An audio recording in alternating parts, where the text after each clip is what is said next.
People often ask me, what is your favorite flute? Knowing that I have a lot of flutes and that I like a lot of my flutes. And usually I've had no answer to that. I would say, well, I have maybe 10 that are sort of my favorite instruments because different flutes of different types I like within the type of flute that they are. But I recently think I can actually say that this flute is my favorite flute in my collection. This is an 18th century flute by Prudent Thierriot.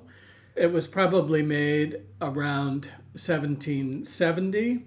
There's no way to actually determine that for sure. This is a flute that I've had for a number of years. The reason this has now become my favorite flute is a new head joint that I had made for this flute by Boaz Burney. When I received this flute, although it is extremely beautiful, was aware as soon as I played it that the head joint that came with the flute did not really match the flute. Number one, it didn't look like the same wood. It did not have Prudent's name on it as the other joints did. And when I played it, the notes up here in the left hand were particularly sharp by comparison to the notes farther down the flute. And what that means is that the embouchure hole is too close to this first hole. So the embouchure hole on that head joint was approximately here rather than out here.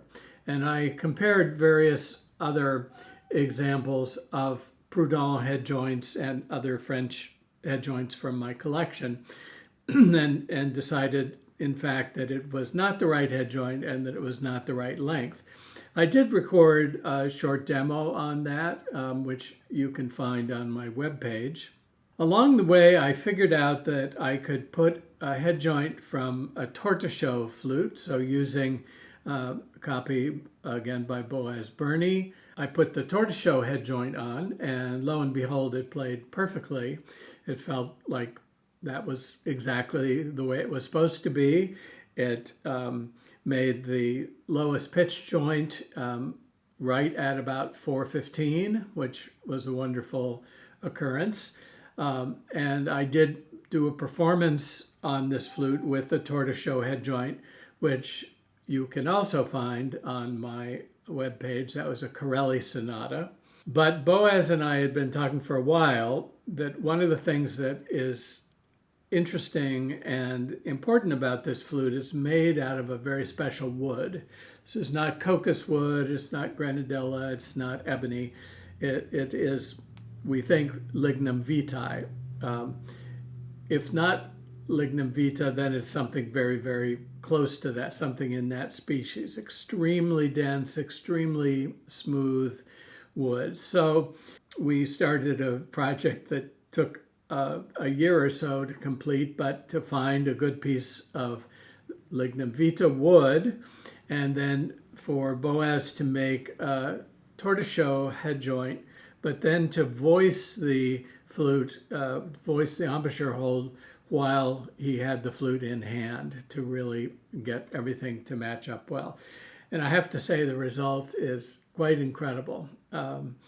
It's a totally unique sound, in my opinion. It has amazing clarity to it. It's very rich. It responds absolutely perfectly all the way from the bottom of the flute to the top of the flute.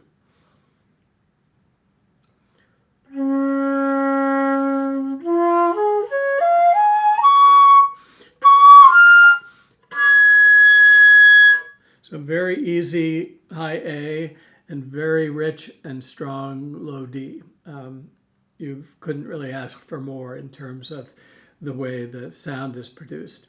Now, Prudent, interestingly, uses as his name on the instrument his first name, his last name being Thierriot, but he, as opposed to what most instrument makers did, used his first name, Prudent, on the instruments.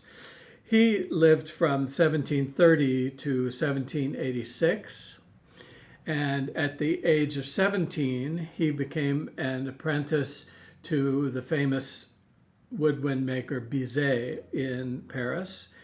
6 years later, he began producing instruments himself, which he actually used the label Prudent Bizet on. And once Bizet died, which was in 1751, Prudent took over that shop and continued on from there until his death. He was extremely well known for his clarinets and his bassoons. We know that one of his clients was the Italian opera in Paris. They used his wind instruments, and one can imagine very virtuoso bassoon parts from that time in musical history. A lot of very, very high writing, which must have been something that Prudent's instruments were good at. His flutes are quite rare.